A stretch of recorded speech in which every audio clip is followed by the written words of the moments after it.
And we're off. The clock's running. So what I'll do is I'll start at 1930. Ed, if I say something wrong or if you can embellish or add to it, then just jump right in. You got it.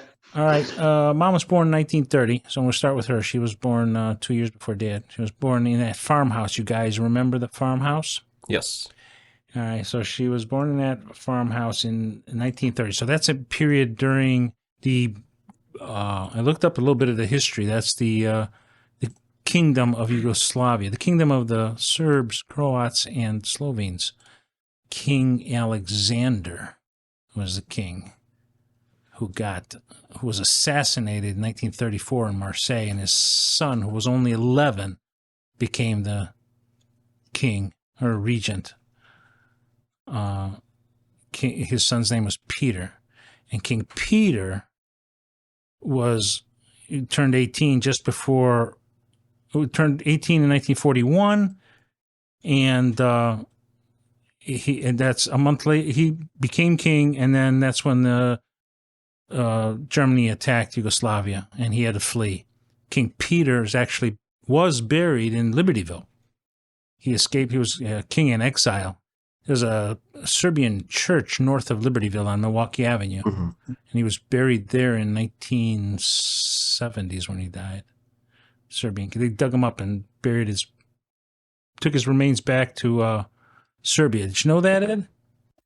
Yes. Yep, right after the Yugoslav War, whatever they call it, they did take the remains back. Yeah, 2013, because they elevated the. They were in another phase where they wanted to promote the kingdom, the monarchy. Anyway, Mom was born there, and Dad was born in a town south of there called Tivat, which is today in Montenegro. So you saw the school, you saw the farmhouse that she went to. We don't know too much about their childhood. Dad's mom died when he was 5, was it? I think so. 1938. 1938. Okay, so you know the year. So, yeah, because he was born in 1932.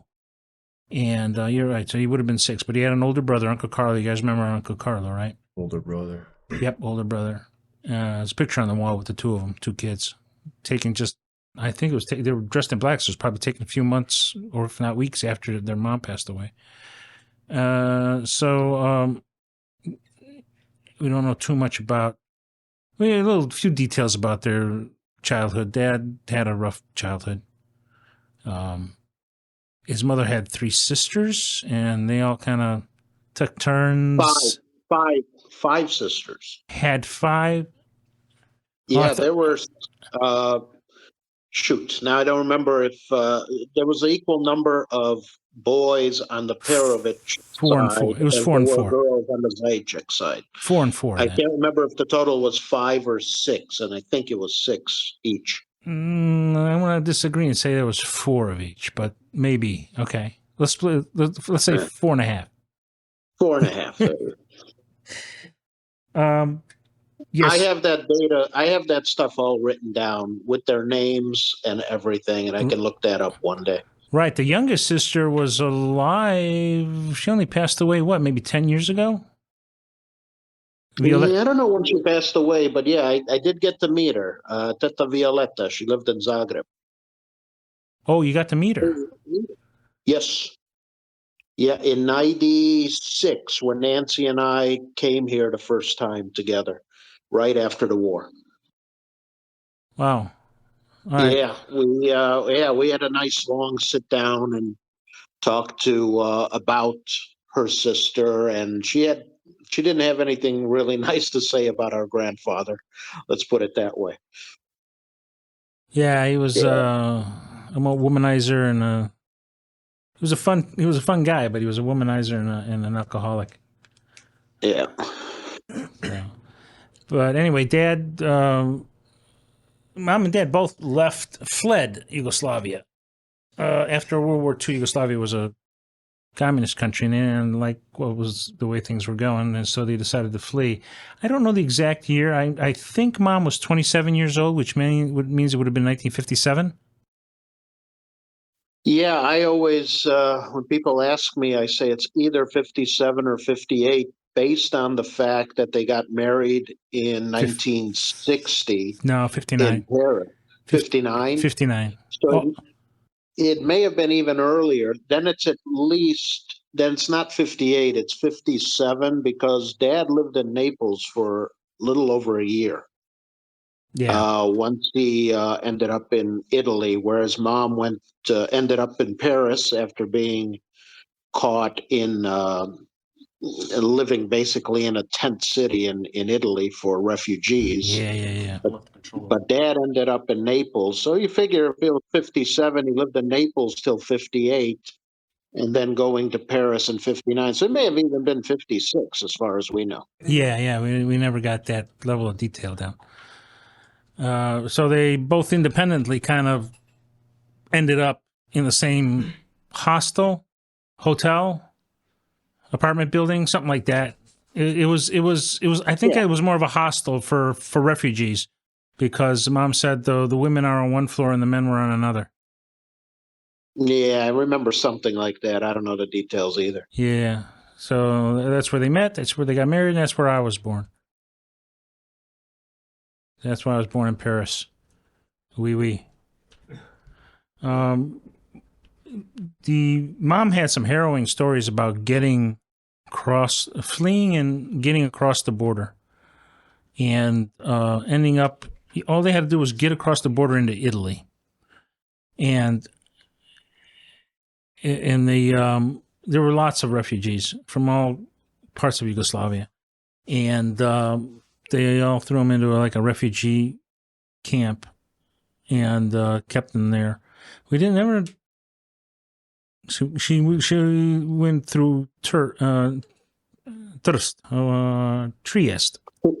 Trieste, yeah. Yeah, and I don't know. I never heard Dad's story how he wound up where he wound up. How the hell he wound up in Naples? That's a much murkier story. Yeah.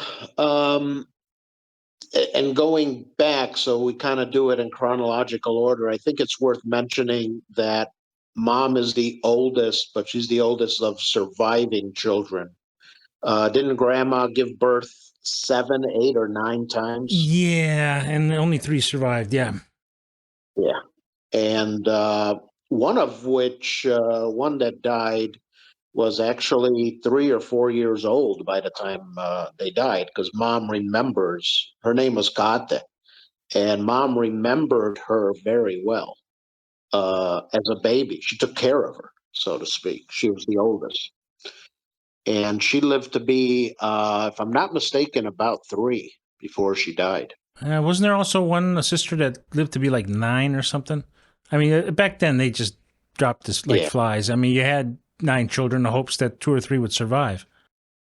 yeah, and that's from Mom's side. On Dad's side, what I think is worth knowing about him was he had a child with a woman while he was in the Yugoslav Navy, actually finishing up his engineering school. That's where he learned electronics, and he was at school, fell in love with some very strange woman that the story I remember telling me or us was that basically he caught her cheating while he was out either at school or working or on a Navy ship. I don't know what the situation was, but he she was cheating on him. And big fight. They said they're going to go apart. They had a little girl who was named Armida after Dad's mom. And so we're talking here probably early 50s. If I had to guess, somewhere between 1950 and 1955. Oh, wait a minute! Don't I had her birth certificate? Remember that? It was in that black Yeah, bag. I have her birth certificate, and it was that would be a half sister to us, Dad's daughter, which is weird. Yeah. Of course, we never met her. Yeah, we do remember, we were not too far from her. Remember when they stopped in, yeah. She is in, He tried to find her. yeah, and I forget the name of the city. Uh, Trentino, yeah, shoot, yeah, it might have been Trentino, north of something like that. Venice. Yeah, There, yeah. yeah. But yeah, that was, I remember them getting out of the car and Dad being huffy and puffy coming back, and Mom telling him don't walk away and this and that. So there's history. So yes, we have a half sister in Italy, if she's still alive at this point. Oh, interesting. Dad was very, I was going to say short-tempered, but that's not quite right. He would internalize, and he would stay angry. If you pissed him off, he'd be angry at you for a very, very long time. Yeah, I'd agree with that. I'm kind of like that too. If someone pisses me off, I'm done with them. No second chances. Yeah, he didn't give out second chances. Yeah, rarely. Oh, Rarely. So yeah, that is pretty much their story in a nutshell. Where they finally meet either in 58 or 59, and you're born in 61. early 61. Mm-hmm. So you're conceived in fairly early 1960. Right. Yeah. Back it up 9 months. Yeah. So, yeah, I'm positive they were married in August of 59. So we know their birthdays and years. I don't know their parents' history. The further you go back, obviously, the murkier it gets. There's a whole interesting family history of the Perovics and why they moved to where they from where they were to the to near Zadar. You remember Zadar? Zadar was where Uncle Carlo lived. The town. Oh yeah, I remember that. Yeah, there's a great Wikipedia article about that. I won't go into that right now, but there's a family history in there too. Mom's parents, my maternal grandparents. He was an odd bird. He was. Mom would say evil. Mom would say evil. As a kid, I didn't get the impression from him. I never got the impression. He never hugged us. He never showed any. As a grandfather, right? You would think a grandfather would be loving toward their grandkids, but he didn't show it either towards you or me, or I never saw any affection towards our cousins either. He was just a cranky old man. Yeah. Yeah, he was all business, and it is kind of interesting how he ended up there. He wasn't born on Cantulan, what you call the farmhouse. He was born in a very poor household up in Petracha, and it was the people that owned the farmhouse that more or less adopted him, not legally, but they adopted him. He came down there. He helped them work on the land. They did not have any kids of their own, and they left him all of that land. Yeah. So quite fascinating.